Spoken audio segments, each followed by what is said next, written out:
नमस्कार, खबर फास्ट पर आप सभी दर्शकों का बहुत स्वागत करती हूं। आपके साथ मैं हूं किरण यादव। शाम के 7:25 हो चुके हैं और ये वक्त है खबर फास्ट के बड़े प्रोग्राम बड़ा मुद्दा का। आज हम बात करेंगे तहव्वुर राणा के बारे में। साल 2008 मुंबई आतंकी हमला और उसका दोषी तहव्वुर हुसैन राणा, जिसे अमेरिका से भारत लाया गया है क्योंकि अमेरिका की अदालत ने यह मान लिया है कि तहव्वुर राणा दोषी है और कहते हैं कि दुनिया झुकती है, झुकाने वाला चाहिए। 26/11 के मास्टरमाइंड तहव्वुर राणा को भारत लाना कोई साधारण घटना नहीं है। इसके लिए प्रधानमंत्री नरेंद्र मोदी को जबरदस्त ताकत लगानी पड़ी है। नरेंद्र मोदी ने जो कहा वो करके दिखाया है, क्योंकि ये नया हिंदुस्तान है और इस नए हिंदुस्तान के नेता है नरेंद्र मोदी। और याद कीजिए, नरेंद्र मोदी ने कहा था, जिन्होंने भारतीयों का खून बहाया है उन आतंकवादियों को 7 पाताल से भी ढूंढ कर लाएंगे, और वो नरेंद्र मोदी ने करके दिखाया है। 26 नवंबर 2008 की वो रात हर भारतीय के जहन में है, जब मुंबई के ताज होटल पर आतंकियों ने अटैक किया था और ताज होटल अचानक से गोलियों की तड़तड़ाहट और बम के धमाकों से गूंज उठा था। आज भी उस हमले को याद करके लोगों की रूह कांप जाती है। और इसी मुंबई आतंकी हमले के मास्टरमाइंड तहव्वुर हुसैन राणा को भारत लाया गया है। ये वही तहव्वुर राणा है जो अमेरिका की जेल में गिड़गिड़ा रहा था कि मुझे भारत मत भेजो, मुझे मार दिया जाएगा, मुझे टॉर्चर किया जाएगा। लेकिन अब तक तहव्वुर राणा हिंदुस्तान आ गया है, तो अब एक बार फिर से पाकिस्तान की कलाई खोलेगी और इनके नापाक मंसूबों में सेना, आईएसआई और आतंकी संगठनों की मिली भगत रही है। ये एक बार फिर दुनिया के सामने आएगा। एक तरफ जहां पाकिस्तान ने तहव्वुर राणा के पाकिस्तानी होने से इनकार कर दिया है, तो दूसरी तरफ भारत में एक अलग तरह की बहस अभी फिलहाल छिड़ी हुई है। इस पूरे मामले पर बहस है क्रेडिट लेने की। भारतीय जनता पार्टी के नेता तहव्वुर राणा के प्रत्यर्पण के लिए मोदी सरकार की वाहवाही कर रहे हैं, तो विपक्ष इसे कांग्रेस सरकार की शुरू की गई मुहिम बता रहे हैं। खैर, क्रेडिट किसका कितना है ये अलग बहस है, लेकिन फिलहाल जो एक अहम सवाल है वो ये है कि तहव्वुर राणा के आने के बाद कितने राज खुलने वाले हैं। आज उसी पर करेंगे चर्चा बड़ा मुद्दा में, लेकिन उससे पहले आपको ग्राफिक्स दिखाते हैं। तो कौन है तहव्वुर राणा? पाकिस्तानी कनाडाई नागरिक है तहव्वुर राणा। पाकिस्तानी सेना में भी काम कर चुका है। मुंबई हमले की साजिश रचने वाला आरोपी है और डेविड हेडली से मुंबई की रेकी कराने का आरोपी है। 1 दशक से तहव्वुर राणा के प्रत्यर्पण की कोशिश कर रहा था भारत। तो कौन है तहव्वुर राणा? इसकी जानकारी हमने आपको ग्राफिक्स के जरिए दी है। और कैसे रची गई थी साल 2008 के मुंबई हमले की साजिश? डेविड हेडली को मुंबई पर आतंकी हमले की साजिश रचने का काम पाकिस्तान के आतंकी संगठन लश्कर-ए-तैयबा की तरफ से सौंपा गया था और जुलाई 2006 में हेडली पहली बार शिकागो में राणा से मिलने गया। यहां उसने राणा की साजिश के बारे में बताया और मुंबई में इमिग्रेशन फर्म खोलने का प्रस्ताव दिया।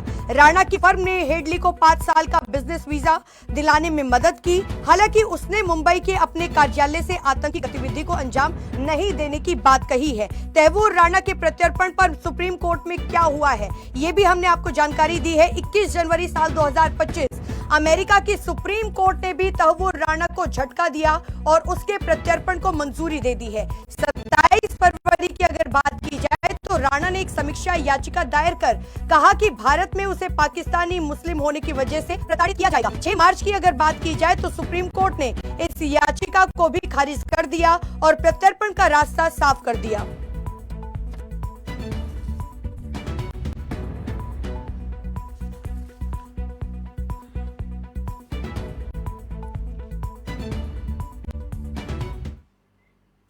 तो कुल मिलाकर पूरा देश इंतजार कर रहा है तहव्वुर राणा की सजा का, लेकिन इसमें भी राजनीति के रंग घोलने की कोशिश की जा रही है। अब ऐसे में सवाल ये है कि क्या एनआईए पूछताछ में तहव्वुर राणा पाकिस्तान के साथ अपना मेल और मुंबई आतंकी हमलों की साजिश रचने का खेल बताएगा या फिर पाकिस्तान के साथ यारी को निभाएगा? और अब जैसे पाकिस्तान ने पल्ला झाड़ लिया है तहव्वुर राणा से, तो क्या पाकिस्तान को डर है? पाकिस्तान को ये डर सता रहा है कि कहीं उसने अपने गुनाहों की पोल ना खुल जाए। और आपको ये भी बताते चले कि इस आतंकी हमले की स्क्रिप्ट को दुनिया के सामने लाकर ना रख दे तहव्वुर राणा, इस चीज का डर अभी फिलहाल पाकिस्तान को सता रहा है। तो क्या इसलिए पाकिस्तान ने इससे किनारा कर लिया है? ये भी अपने आप में बड़ा सवाल है। वैसे भारत सरकार इसे अपनी कामयाबी बता रही है, लेकिन विपक्ष सवाल उठा रहा है। आज बड़ा मुद्दा में इसी पर चर्चा होगी। खास मेहमानों का पैनल मेरे साथ जुड़ चुका है। परिचय से करा देती हूँ, डॉक्टर मनन द्विवेदी विदेश मामलों के जानकार मेरे साथ जुड़ चुके हैं। सुरेंद्र स्वामी राजनीतिक विश्लेषक के तौर पर मेरे साथ जुड़ चुके हैं। आप दोनों का बहुत स्वागत करती हूँ खबरफास्ट पर। सबसे पहले सुरेंद्र स्वामी जी, मैं आप ही से समझना चाहूंगी, आज भारत को एक इतनी बड़ी कामयाबी मिली है कि जिस तरीके से अभी तहव्वुर राणा के बारे में अभी बात की जा रही है, सत्ता पक्ष की तरफ से अपनी बात रखी जा रही है, विपक्ष की तरफ से अपनी बात रखी जा रही है, लेकिन क्रेडिट लेने की होड़ यहां पर मची हुई है। क्या लगता है जो इतना बड़ा दिन आज है, जो इतनी बड़ी कामयाबी भारत को मिली है, इस दिन भी क्या क्रेडिट लेने की होड़ मची होनी चाहिए?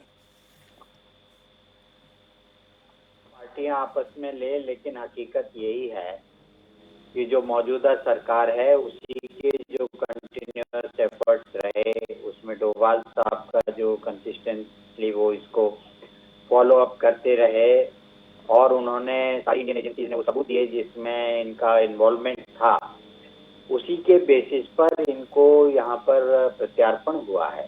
देखिए, कोई जो नागरिक आपके देश का नहीं है, अमेरिका का भी नागरिक नहीं है, पाकिस्तान का भी नागरिक नहीं है, वो अमेरिका की जेल में 16 साल बंद रहा है और उसके बाद वो भारत के कहने पर उसको अगर सौंपा जाता है तो इसका मतलब साफ साफ है कि हमारी सरकार अमेरिकी सरकार के सामने ये साबित करने में सक्षम रही कि वो हमारा गुनहगार है और उसको सजा देने का हक भारत देश को है और उसका प्रत्यार्पण किया जाए। और इसीलिए ये हुआ है। वहां उसने एडमिट भी किया है। अभी देखिए, जब इसमें कार्रवाई होगी तब मालूम होगा कि जो उसके अपने स्टेटमेंट्स हैं वो भी इंडिया को हैंडओवर किए गए हैं या नहीं किए गए हैं, लेकिन हमारे अपने पास बहुत ही पुख्ता सबूत हैं इसके खिलाफ और उन्हीं सबूतों के आधार पर इसका रिपेटेशन हुआ है। अब अगर आप बात करें कि भाई कांग्रेस पार्टी या यूपीए वो कहे कि हमने ये कार्रवाई शुरू की थी, तो 26/11 के बाद कांग्रेस के बारे में लोगों की क्या राय रही, किस तरह की बातें वहां पे हुई। चीफ ऑफ एयर स्टाफ तक ने कहा कि मैंने उनको कहा कि भाई हम पे इतना बड़ा हुआ है, आप इजाजत दें, हम रेडी, हम हमला करने को तैयार हैं, तो इनको इजाजत नहीं दी। मतलब सारी बातें आप कहने को आप कह लीजिए कि भाई चूंकि उनके टाइम पे हुआ था और नहीं, वो तो कह रहे हैं कि मुहिम हमने शुरू करी है इस चीज की, यूपीए सरकार ने मुहिम शुरू की है। नहीं, शुरू क्या, देखिए ये तो एक ऑफिशियल सिस्टम है ना कि आप लिखेंगे, लेकिन आप उसमें कितने संजीदगी थी आपकी, आप कितने इंटरेस्टेड थे, आपने कितना उसको फॉलो अप किया। तो आपने तो कुछ किया नहीं। 8 से लेके और 14 तक तो 6 साल निकल गए थे ना। उस 6 साल में क्या डेवलपमेंट हुआ? कोई डेवलपमेंट नहीं हुआ। न पाकिस्तान को कोई डॉक्यूमेंट दिए गए, न कहीं पर कोई डॉक्यूमेंट दिए गए, न अमेरिका को कोई डॉक्यूमेंट दिए गए। एक खाली रिक्वेस्ट करने से तो कुछ नहीं होता है ना, क्योंकि कांग्रेस का तो इंटेंशन नहीं था। अगर किरण जी आप बैकग्राउंड में जाएंगी तो आपको ये देखना पड़ेगा कि समझौता एक्सप्रेस से लेकर के और मालेगांव से लेकर के और इस 26/11 तक कांग्रेस पार्टी की जो मंशा थी की लीडरशिप की, वो ये थी कि भाई जो हिंदुत्व को किसी तरह से इसमें इन्वॉल्व करके बदनाम किया जाए। आपको ध्यान होगा राहुल गांधी का अपना कितना उस पर कंट्रोवर्सी हुई थी। उन्होंने खुद कहा था 2009 में अमेरिका में कि भाई एलईटी इतनी खतरनाक नहीं है जितनी की जो हिंदू आतंकवाद है। उसके बाद इन्होंने भगवा आतंक जोड़ा, पार्लियामेंट में कितने डिस्कशन हुए। तो इनकी तो शुरू से ही नहीं थी। तो अगर वो आज ये कहते हैं कि नहीं हमको क्रेडिट है, हमने कार्रवाई की, तो वो तो आपको करनी पड़ेगी ना। आप सरकार थे तो आपको एक चिट्ठी तो लिखनी पड़ेगी। लेकिन इसमें किया क्या? आप तो ये साबित करना चाह रहे थे कि ये आतंकवादी पाकिस्तानी नहीं थे, इसमें आईएसआई का रोल नहीं था, इसमें पाकिस्तान का रोल नहीं था। और आज भी अगर आप देखें, चाहे आप कांग्रेस के बयान देख लें, चाहे आप वो संजय राउत के बयान देख लें, वो कह रहे हैं वो तो पाकिस्तानी नागरिक ही नहीं है, वो तो कनाडी नागरिक है, उसका तो 20 साल से रिन्यू नहीं हुआ। अरे भाई, आपको इंटरनेशनल में जिस तरह से साजिशें रची जाती है, जिस तरह से काम किया जाता है, आपको कोई आइडिया नहीं है उस बात का। ये आदमी पाकिस्तान में पढ़ा लिखा, पाकिस्तान में ये रहा, वहां से इसने डॉक्टरी की, वहीं पे आर्मी ज्वाइन की, वहां से कैप्टन 10 साल नौकरी की। नौकरी करने के बाद जब ये माइग्रेट हुआ तो वहां से इसको ये काम आईएसआई ने सौंपा। जितने भी ये काम होते हैं जो इंटेलिजेंस एजेंसी दूसरे देशों की होती हैं, तो वो इसी तरह से काम करती हैं। वो पाकिस्तान में रह के, पाकिस्तान का होता तो सामना सब कुछ सामने हो जाता है। तो ये कितना ही कर रहे, इनके सामने दिक्कत क्या हो रही है कि 26/11 का जो था उसके नासूर, उसका जो दर्द है वो अभी तक देश को है। लेकिन स्वामी जी, चले गए। सवाल मेरा इसी में एड ऑन ये है कि क्या लगता है कि ऐसे टाइम पे ये राजनीति करना जरूरी है, चाहे फिर वो सत्ता पक्ष हो या विपक्ष हो? मैं ना केवल सिर्फ विपक्ष की बात कर रही हूँ, सत्ता पक्ष की भी बात कर रही हूँ, क्योंकि क्रेडिट लेने की होड़ तो दोनों तरफ से की जा रही है। नहीं देखिए, जो पार्टी सत्ता में वो तो कहेगी क्योंकि वो लेके आई है, तो उनको तो क्रेडिट वाली होड़ नहीं है ना, ये तो उनका काम ही है। उन्होंने परसू किया है इतने साल तक, तभी वो आए हैं। और जब ये परसू कर रहे थे तो जो बाइडेन की सरकार में नहीं आ पाए, क्योंकि बाइडेन की सरकार जो थी वो तो डीप स्टेट की सरकार थी, हमारे खिलाफ सरकार थी वहां पर। तो जब ट्रंप आए तभी तो ये बात आगे बढ़ी ना, तभी तो हम इसमें आगे बढ़ पाए। तो जो सरकार मौजूदा है जो लेके आई है वो तो कहेगी कि मैं लेके आया हूँ, इसमें क्रेडिट की क्या बात है। क्रेडिट वो लोग ले रहे हैं जिन्होंने कोई एक्शन नहीं लिया, और वो कहते हैं हमने क्या, और अब भी ये कह रहे हैं कि आप ले आए तो क्या, वो पाकिस्तान को डिफेंड करने में लगे। राजनीति ये नहीं हो रही है कि तबर्रुर राणा को कौन लेके आया, राजनीति ये हो रही है कि तो पाकिस्तानी है ही नहीं, वो पाकिस्तान के डिफेंस में आ गए हैं।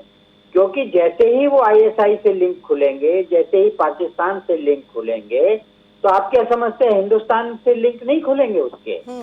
ये घटनाएं जिस तरह हुई है, यहाँ का एक डेलीगेशन, अब देखिए वो सारे फैक्ट्स आएंगे, उनको रिपीट करने से कोई फायदा नहीं है।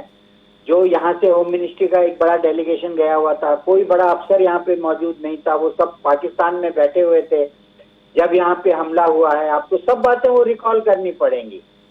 बिल्कुल, और जितने भी वो गद्दार चेहरे थे वो सारे बेनकाब होंगे, तब ये पूरी इन्वेस्टिगेशन होगी। और यहाँ के भी होंगे। आप ये मत सोचिए कि खाली आईएसआई का सामने आएगा, खाली पाकिस्तान का सामने आएगा। देखिए ये भी हो सकता है कि ये राणा ये कहे कि ठीक है आप मुझे फांसी मत दीजिए, उम्र कैद दे दीजिए, मैं आपको सब बता देता हूँ। तो ये सब बता देगा। जब वो सब बताएगा तो सब बताने में ये भी आएगा ना कि हिंदुस्तान में उसने ऑफिस खोला था, हेडली को यहाँ भेजा था। और आपको मालूम होना चाहिए हेडली एक्चुअली जिलानी है उसका, वो भी मुस्लिम है, वो ओरिजिनली मुस्लिम है, बाद में वो कन्वर्ट हुआ डेविड हेडली बना है। तो इसलिए वो बताएगा कि यहाँ से मिले, फलाने बॉलीवुड के एक्टर के घर पे गए, फलाने लीडर ने हमको सपोर्ट किया, उन्होंने हमको ये इन्फॉर्मेशन प्रोवाइड की, तो वो सब बातें सामने आएगी। तो इसीलिए कांग्रेस पार्टी और इनके समर्थक परेशान है। और फिर एक के बाद चुनाव आने हैं। अब बिहार का चुनाव सर पे खड़ा हुआ है, तो ये सब तो अब चलेगा ना, ये चलेगा। तो इसलिए ये बेचैन है, इनकी बेचैनी ये है। तो अब ये कहेंगे कि भाई खाली इसको क्यों लाए, डेविड हेडली कोलमैन को क्यों नहीं लाए, आप फलाने को क्यों नहीं लाए, उसको क्यों नहीं लाए। अरे आपने क्या किया, आपने तो डोजियर तक नहीं दिया, आपने तो उनको ले जाकर के डोजियर तक नहीं दिया, उनको कोई इन्फॉर्मेशन नहीं दी। ये तो पकड़ा कैसे गया आपको मालूम है ना किरण जी? इसमें अमेरिका के 5 लोग मारे गए, और चूंकि अमेरिका से बैठ के साजिश रच रहा था, तो अमेरिकन गवर्नमेंट ने इसको और उसको हेडली को तुरंत पकड़ लिया। ये तो 2009 से तो जेल में है वहां पे, तो उन्होंने इसको पकड़ लिया था। पकड़ करके जो इसने इन्फॉर्मेशन दी थी उस इन्फॉर्मेशन को उन्होंने भारतीय सरकार के साथ उस समय शेयर किया। जो इन्फॉर्मेशन शेयर की गई उस पर यहाँ आगे कोई एक्शन नहीं हुआ। जब ये सरकार आई तो इन्होंने एक एक करके सब चीजों को फॉलो किया, यहाँ पे सबूत जुटाए, और सबूत जुटाने के बाद उन्होंने अमेरिका की सरकार से कहा कि भाई ये हमारा गुनहगार है, आप इसको हमें सौंपिए। और चूंकि हमारी उनसे एक संधि हो चुकी है तो उन्होंने उनको सौंप दिया हमको। डॉक्टर मनन, अब मैं आपके पास आऊंगी। सर, आज जो इतनी बड़ी कामयाबी भारत को मिली है, इस उपलब्धि को आप कैसे देखते हैं? ये मुझे लगता है ये बहुत बड़ी उपलब्धि है, और एक तरीके से भारत का एक प्रकार से डिप्लोमेटिक अचीवमेंट है एफर्ट। और यहाँ पर सबसे बड़ी बात ये है कि जो बात जो कही गई वो बिल्कुल सही है कि जो पहले जो प्रेजेंट कॉन्टेक्स्ट का जो पॉलिटिकल अपोजिशन है, जो अभी हमारा पॉलिटिकल अपोजिशन है देश में, उन लोगों की जो पॉलिसी थी आतंकवाद के प्रति, जो कोस्टल और मैरीटाइम सिक्योरिटी की तरफ जो उनकी पॉलिसी थी, और जिसमें खामियों के कारण अब मुंबई पे टेरर अटैक हुआ, वहाँ पे 2 लग्जरी होटल पे टेरर अटैक हुआ, एक जूइश सेंटर पे टेरर अटैक हुआ, और वहाँ पे शिवाजी CST पे टर्मिनल पे भी अटैक हुआ। तो मैं ये कहूँगा कि बेसिकली हमें ये जो पॉलिटिकल अपोजिशन है उसने हमारे पॉलिटिकल नैरेटिव को, राजनीतिक नैरेटिव को एक तरीके का नासूर दिया हुआ है। पॉलिटिकल नैरेटिव में वो ये कि कहीं ना कहीं आतंकवाद में इस्लाम जुड़ा हुआ है, कहीं ना कहीं रिलीजन जुड़ा हुआ है। और जब भी राष्ट्रवादी ताकतें या राष्ट्रवादी ताकतों को तो आप छोड़ दीजिए, जो भारत सरकार जब भी अटेम्प्ट करती है प्रत्यार्पण का या पाकिस्तान को ब्लेम करने का, या किसी भी तरीके से जो लोग सपोर्ट करते हैं और जो लोग पॉलिटिकल अपोजिशन में जो नेता और जो फिल्म स्टार अब पकड़े जाएंगे, तो एक तरीके से उनको बचाने के लिए कहा जाता है कि आप तो कम्युनल हो। तो एक तरीके का अगर आप पाकिस्तान के को क्रिटिसाइज करें या उनके टेरर मॉन्गर्स को पकड़ने का प्रयास करें, तो आपको कम्युनल और हिंदू नेशनलिस्ट की जगह हिंदू टेररिस्ट की तरह ट्रीट किया जाता है। और जहां तक राणा जी की बात है, मैं ये कहूंगा कि जो पर्सनल केमिस्ट्री है हमारे प्रधानमंत्री नरेंद्र मोदी की प्रेसिडेंट डोनाल्ड ट्रंप से, तो पहले बाइडेन भी रहे, बैरक ओबामा भी रहे, पर क्योंकि ये डेमोक्रेट थे तो इन्होंने इस पे स्टेप नहीं उठाया। और अगर हम नियम इंटरनेशनल लॉ को भी मुझे लगता है यहाँ पर देखना बहुत जरूरी है, क्योंकि इसमें हमको यहाँ पे समझने की जरूरत है कि एक्स्ट्राडिशन का मतलब क्या होता है। तो एक्स्ट्राडिशन में एक ट्रीटी, एक ऐसा टर्म होता है जो मैं पहले भी कह चुका हूँ, वो होता है इंग्लिश में कहें तो वो होता है रिफाउलमेंट, जिसमें ये होता है कि कोई भी रिफ्यूजी कंट्री को ये देखना चाहिए कि अगर वो एक्स्ट्राडाइट करते हैं किसी टेररिस्ट को, आतंकवादी को, किसी इंसर्जेंट को या पॉलिटिकल एक्टिविस्ट को, तो उसको कोई जान माल की हानि ना हो जब वो अपने ओरिजिनल कंट्री में जाकर रहे। एक तो ये बात, और दूसरी बात ये है कि जिस तरीके से अमेरिका को अप्रोच किया गया, वो भी हमारी मिनिस्ट्री ऑफ एक्सटर्नल अफेयर्स और NIA के लिए बहुत बड़ा अचीवमेंट है। और यहाँ पर ये मैं कहना चाहूंगा कि हमें यूनाइटेड नेशंस का जो रिजोल्यूशन है 1987 में लिया गया, और वहां से एक्स्ट्राडिशन की जो ज्यूरिस्प्रूडेंस है, जो न्यायविदों का जो साहित्य है, उसके बारे में बात की गई। और ये था convention against UN convention against organised crime, जो कि यूनाइटेड नेशंस जनरल असेंबली का रिजोल्यूशन था, जिसका संख्या थी 25/55।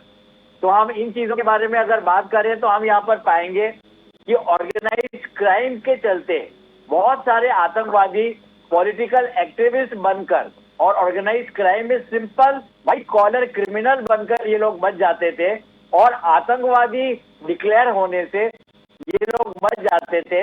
और अभी भी हमें ये समझना चाहिए कि जो अंतर्राष्ट्रीय विधि के हिसाब से जो एक्स्ट्राडिशन की ज्यूरिस्प्रूडेंस है, वो ज्यूरिस्प्रूडेंस इवॉल्व हो रही है, मतलब अभी और डेवलप हो रही है। और इसमें UN के कई रिजोल्यूशन, इसमें ऑर्गेनाइज्ड क्राइम के अगेंस्ट ट्रीटीज और एक्स्ट्राडिशन की डेफिनेशन, और सबसे बड़ी बात ये सब चीजें इन्वॉल्व है। और सबसे बड़ी बात इसमें यह है कि अगर हम अमेरिका के नियमों को देखें, जो डिपार्टमेंट ऑफ जस्टिस है अमेरिका का, उसको देखें, तो उसमें भी हम ये पाएंगे वहां पर कि वो लोग डिफरेंशिएट करने का प्रयास करते हैं कि पॉलिटिकल एक्टिविस्ट का एक्स्ट्राडिशन हो या ना हो, और कहीं ये पॉलिटिकल एक्टिविस्ट किसी तरीके का आतंकवादी या किसी तरीके का इंसर्जेंट तो नहीं है। तो मुझे लगता है कि इस तरह की बॉटलनेक, इस तरह के व्यवधानों को झेल कर भारत ने काफी सालों बाद एक तरीके का ये डिप्लोमेटिक अचीवमेंट अर्जित किया है। और जहां तक आप डेविड कोलमैन की बात है, उनके ऊपर मुकदमा चढ़ाया जाएगा, सब होगा। और अगर हम देखें तो हम ये पाएंगे कि वो उनको आसानी से डेविड कोलमैन को और राणा को कैसे वीजा मिल जाता था, और कौन से भारतीय लोग उनके साथ मिले हुए थे, कौन से वो थे फिल्मकार थे उनके साथ मिले हुए थे, या कौन से पॉलिटिशियन उनके साथ मिले हुए थे, ये सारी बातें सामने आएंगी। तो मेरे हिसाब से मुझे ये लगता है कि ये एक तरीके की जो 2008 में हुआ ताज पैलेस पे अटैक और जूइश सेंटर में 2-3 बच्चे मारे गए, इन्होंने इतनी नृशंसता के साथ आतंकवादियों ने व्यवहार किया, ये हमें मीडिया डिप्लोमेसी की तरफ ले जाता है। इस चीज को हम कहते हैं इमीडिएट इफेक्ट। तो 2-3 दिनों तक लगातार टेलीकास्ट होता रहा पूरे विश्व में, और थोड़ी बहुत गलती हमसे भी हुई कि मीडिया ब्लॉकेड तरीके का नहीं लगा पाई हमारी सरकार मनमोहन सिंह के टाइम में, जिसके चलते जो डायरेक्ट पिंडी से या मुरीदकी से, जहां से राणा और बाकी के लोग जो इंस्ट्रक्शन दे रहे थे ताज पैलेस के टेररिस्ट को, वो लोग टीवी के माध्यम से इंस्ट्रक्शन देते रहे और एक तरीके का आतंकी माहौल बना।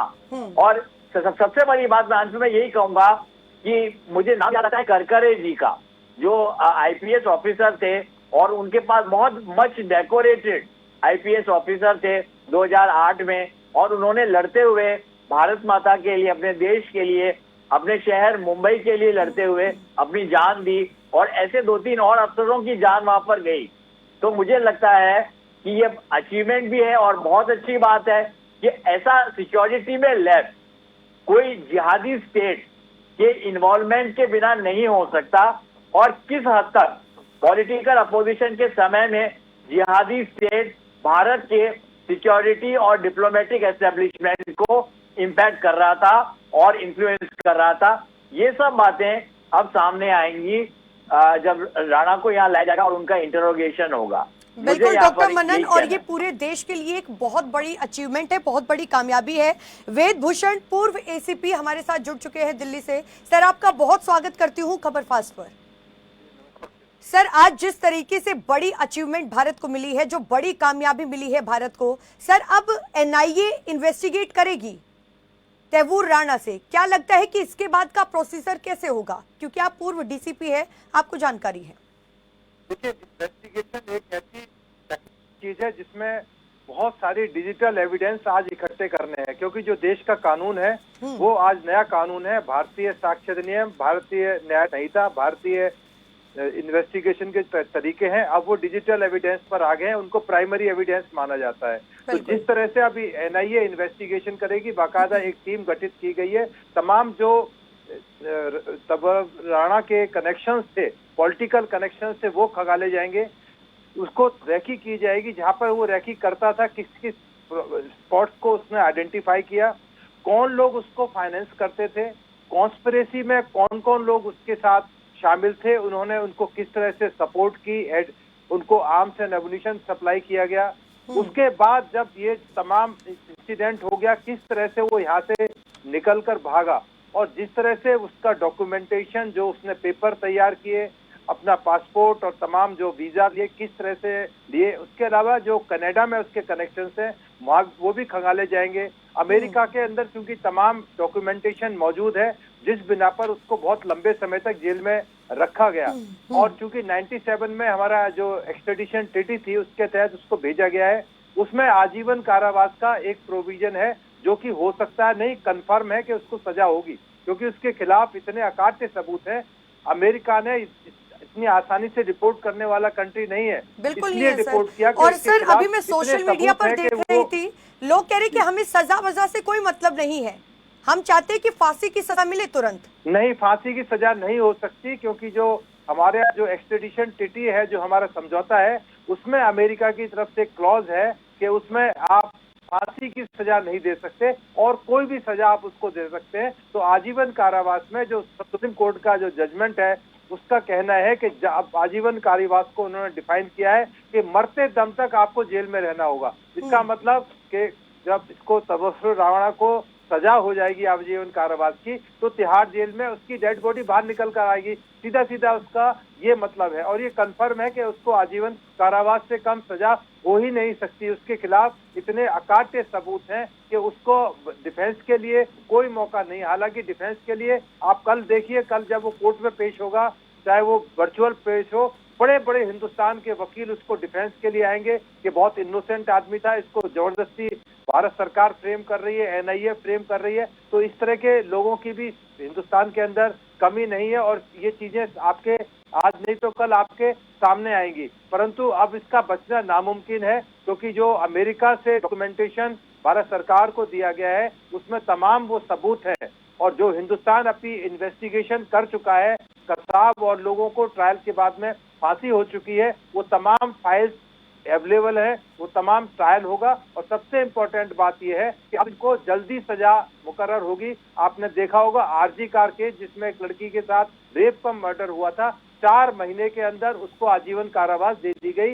तो इस मामले के अंदर भी आप देखिएगा कि मैक्सिमम, मैं ज्यादा टाइम दे रहा हूँ 6 महीने का, 6 महीने के अंदर ये केस सजा हो जाएगा। क्योंकि जो नया कानून है उसमें प्रोविजन रखा गया है कि जैसे ही आपके विटनेसेस और ट्रायल पूरे हो जाते हैं, 30 डेज के अंदर जुडिशियल ऑफिसर को अपना जजमेंट सुनाना ही होगा। तो इसलिए उसके बचने के चांस कम है और बहुत फास्ट ट्रैक इस केस का ट्रायल होने वाला है। अब जिस दिन इसका सजा मुकर्रर हो जाएगी उस दिन हमारा फिर दोबारा बैठेंगे। वो मैं आपके चैनल के माध्यम से आपको विश्वास दिलाता हूं, तो नया जो कानून है उसमें प्रोविजन किए गए हैं कि फास्ट ट्रायल हो। इसमें स्पेशल पीपी का प्रोविजन किया गया है, स्पेशल पीपी को डेप्यूट किया गया है। तमाम जो एजेंसीज है वो सपोर्ट कर रहे हैं, चाहे मुंबई पुलिस है, दिल्ली पुलिस है। आपने देखा किस तरह से सिक्योरिटी के फुल प्रूफ इंतजाम किए गए हैं, क्योंकि बहुत सारे लोग चाहते हैं कि कुछ इस तरह के डिस्टर्बेंसेस हो कि पूरे वर्ल्ड के अंदर एक मैसेज जाए कि तब को हिंदुस्तान लाया गया था, उसके साथ क्या हुआ। तो परंतु ये सब कुछ होने वाला नहीं है। हमारी और देखिए, जो तहव्वुर राणा है वो पहले से ही घबरा गया था,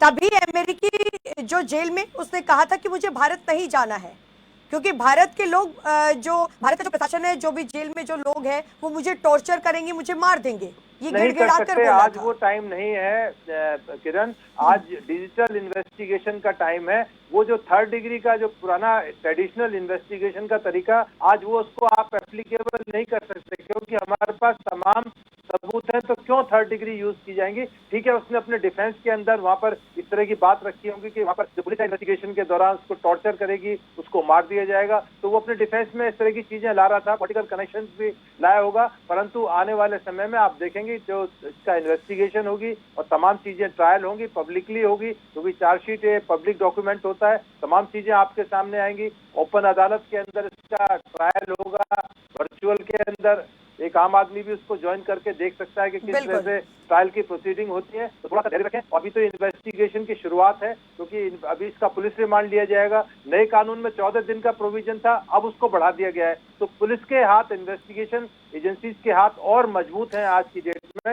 इसलिए ठीक है वेदभूषण जी, ठीक है, आऊंगी आपके पास। लेकिन सुरेंद्र स्वामी जी, आप इस चीज से अग्री करेंगे कि दुनिया झुकी है, अगर झुकाने वाला मिले तो?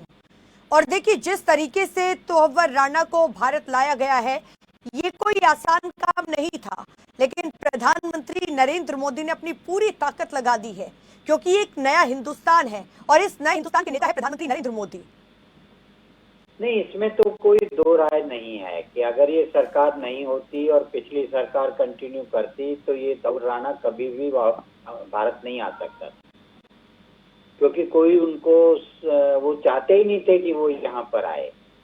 और इन्होंने जो अपने संबंधों का यूज किया, जो हमारी फॉरेन डिप्लोमेसी, जो हमारे फॉरेन मिनिस्टर हैं, उनका भी योगदान है, और सबसे बड़ा योगदान हमारे NSA अजित डोभाल साहब का है।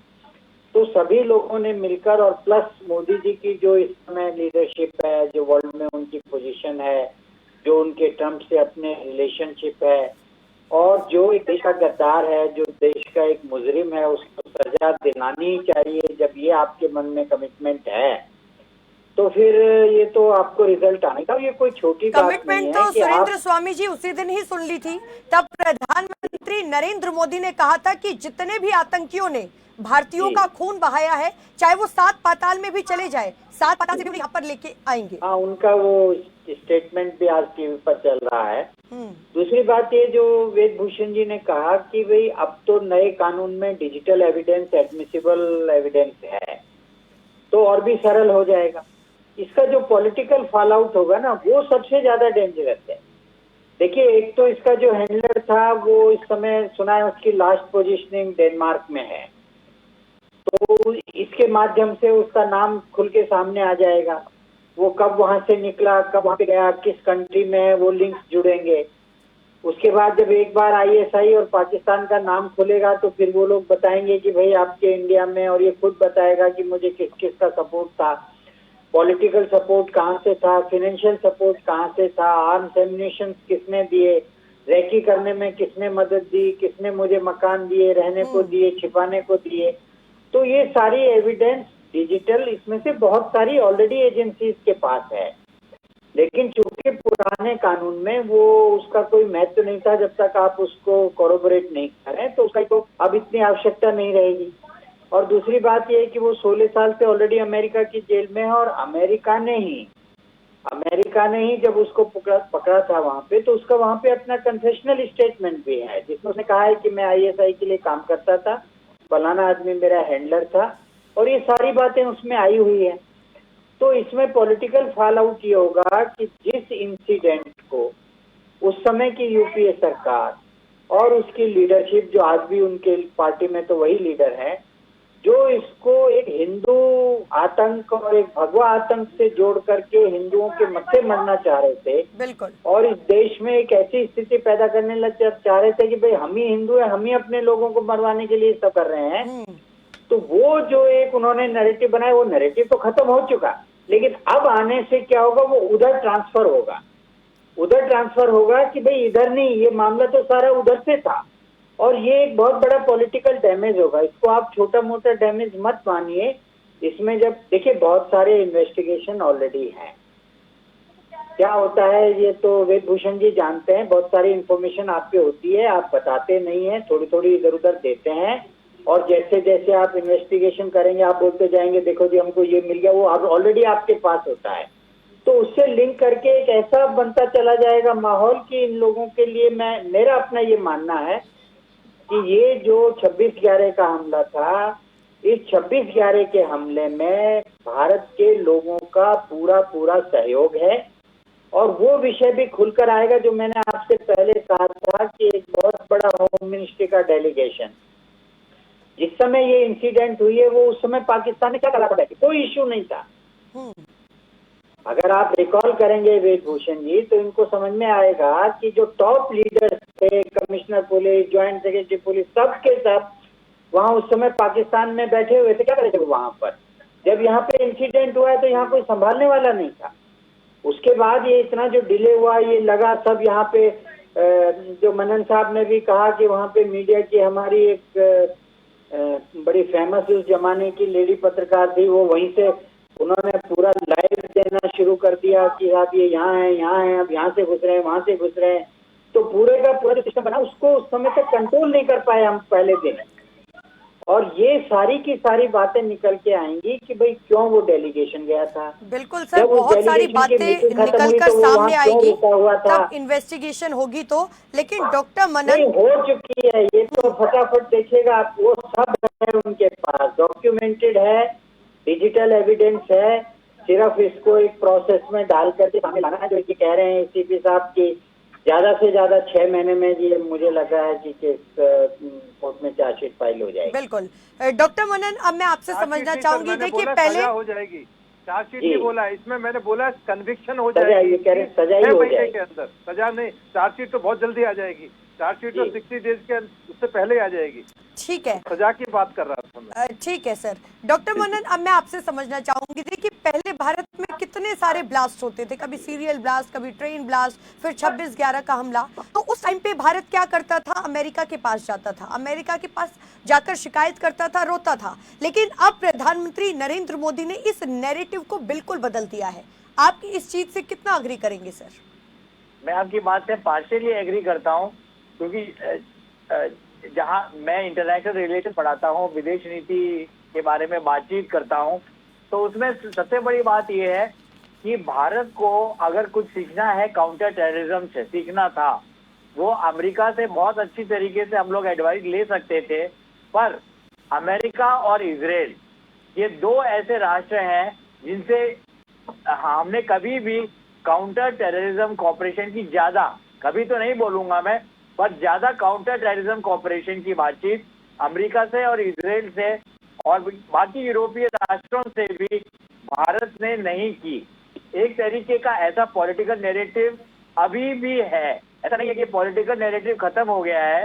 विभिन्न हलकों में ये पॉलिटिकल नैरेटिव है कि हम लोगों को बेसिकली अमेरिका से मदद नहीं लेनी चाहिए, इजराइल के काउंटर टेररिस्ट और सीक्रेट एजेंसी से बातचीत नहीं करनी चाहिए। तो एक तरीके से हमारी सरकार ने कुछ कुछ पन्ने उधार लिए हैं वेस्ट से, और ये काफी कारगर रूप से हुआ है। लेकिन डॉक्टर मनन, आप इस चीज से भी अग्री करेंगे? देखिए, पहले कितने सारे ब्लास्ट होते थे, कितनी सारी खबरें आती थी, अब कितनी खबरें आती हैं?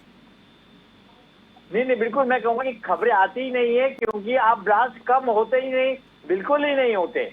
अगर छुटपुट कई घटना कश्मीर में हमारे मार्टर, कोई हमारा सैनिक या हमारा अफसर मार्टर हो जाता है, तो बड़े ही शॉकिंग न्यूज की तरह वो चीज हमारे सामने आती है। आप ही लोग रिपोर्ट करते हैं, हम लोग अखबारों में पढ़ते हैं।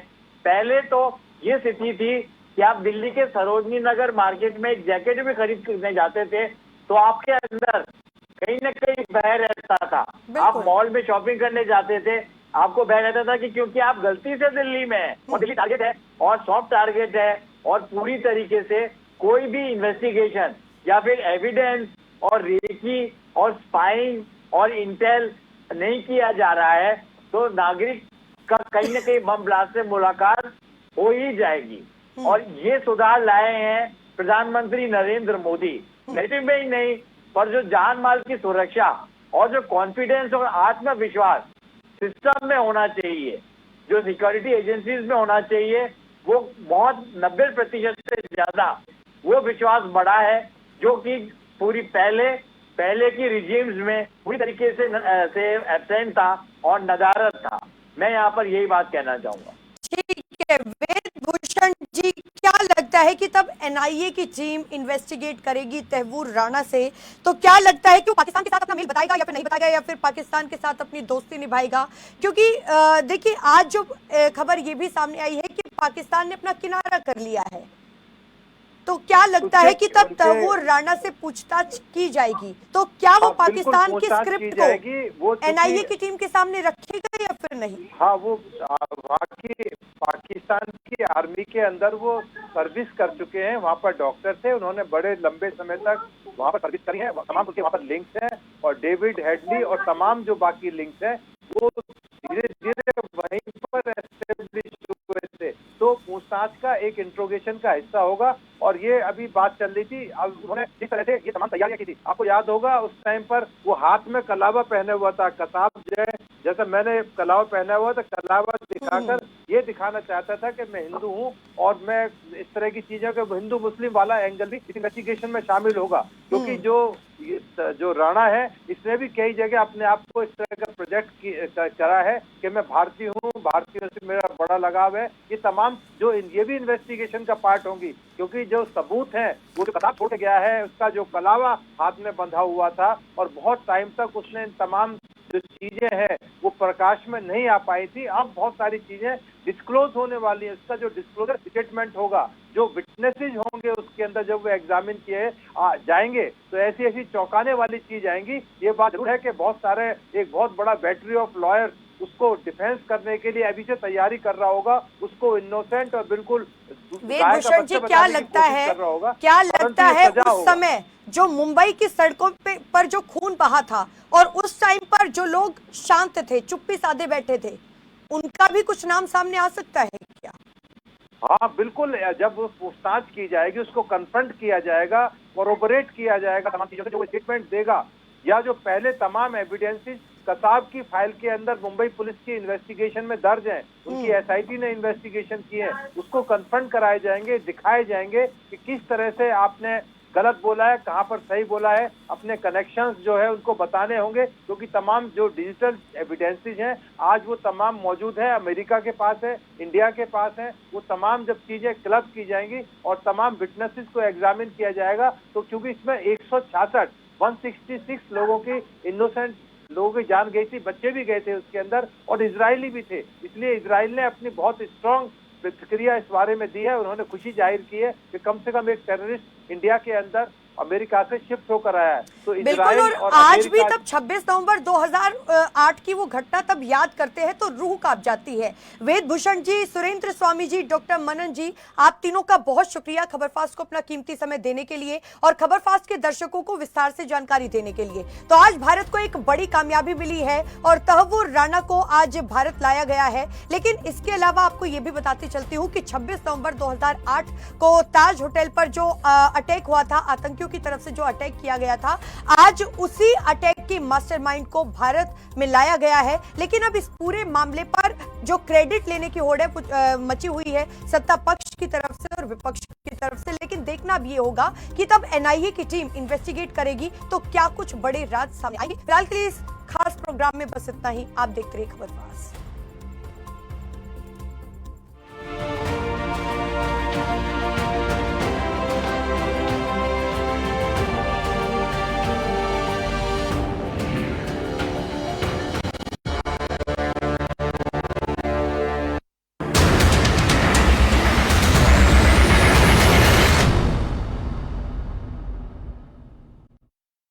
उत्तर प्रदेश देश का सबसे बड़ा सूबा, 80 सांसद, 403 विधायक, 17 मेट्रो सिटी, 200 शहर, 545 कस्बे, पल पल बदलते राजनीतिक हालात। मुद्दों पर क्या है जनता की बात? सियासी ढोल बोल रे बोल, सिर्फ खबर फास्ट पर। पूरा जीवन हम दुनिया को जानने में लगे रहते हैं, लेकिन क्या कभी हम खुद को जान पाते हैं? सेल्फ एक्सप्लोरेशन का ये रास्ता तय होता है योग से। योग जिसका मतलब है जोड़ना, यानी union between body, mind and soul. ये आपको सिर्फ फिजिकली ही फिट नहीं करता, बल्कि मेंटल स्टेबिलिटी भी देता है। हर कोई योग कर सकता है। गोल सबके अलग अलग हो सकते हैं। कोई हेल्दी रहने के लिए तो कोई बीमारी को दूर करने के लिए योग करता है। लेकिन कुछ आसन कर लेना ही योग नहीं है। योग एक लाइफस्टाइल है, जीवन जीने का एक तरीका, जिसमें हम अपने खाने पीने यानी फूड हैबिट्स, अपने बैठने यानी पोस्चर्स, सोने जागने यानी स्लीपिंग आवर्स और अपने इमोशंस जैसे anger, anxiety, sadness, fear, hatred आदि कंट्रोल कर पाते हैं। रोजाना योग अभ्यास आपको फिजिकली तो फिट रखता ही है, साथ ही आपको मेंटली भी एक्टिव, एनर्जेटिक, कूल एंड काम बने रहने में मदद करता है। आने वाली वीडियोस में हम आपको योग से जुड़े उन अद्भुत साइंटिफिक एस्पेक्ट से रूबरू कराएंगे जो बहुत ही कम लोग जानते हैं। अधिक जानकारी के लिए संपर्क करें 9205375001 पर।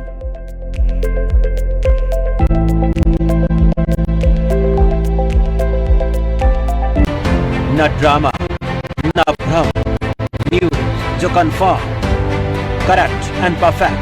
देखिए इंडिया कनेक्ट, सिर्फ खबर फास्ट पर।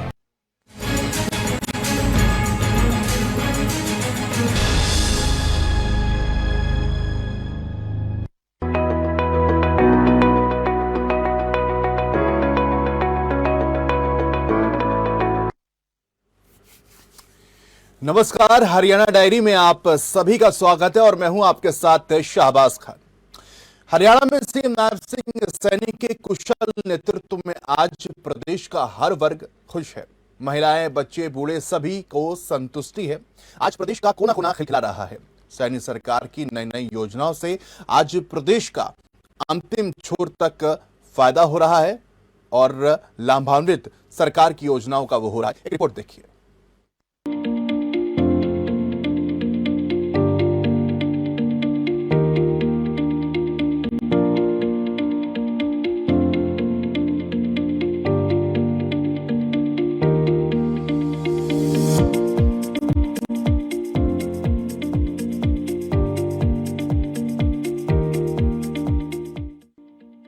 हरियाणा की सैनी सरकार अपने वायदों को पूरा करने की तैयारी में है। यही नहीं, नायब सैनी सरकार लगातार ग्रामीण क्षेत्रों का विकास करने पर जोर दे रही है। ऐसे में सरकार की एक लाभकारी योजना महारा गांव जगमग गांव योजना के तहत 5,877 गांवों में 24 घंटे बिजली दी जा रही है। शेष 1376 गांवों के लिए नई योजना लाई जाएगी। प्रधानमंत्री सूर्य घर मुफ्त बिजली योजना के तहत 31 मार्च 2027 तक 2,22,000 सोलर रूफटॉप लगाने का लक्ष्य है। अब तक 15,000 घरों की छतों पर 2 किलोवाट क्षमता के सोलर रूफटॉप लगाए जा चुके हैं। सीएम नायब सिंह सैनी ने बताया कि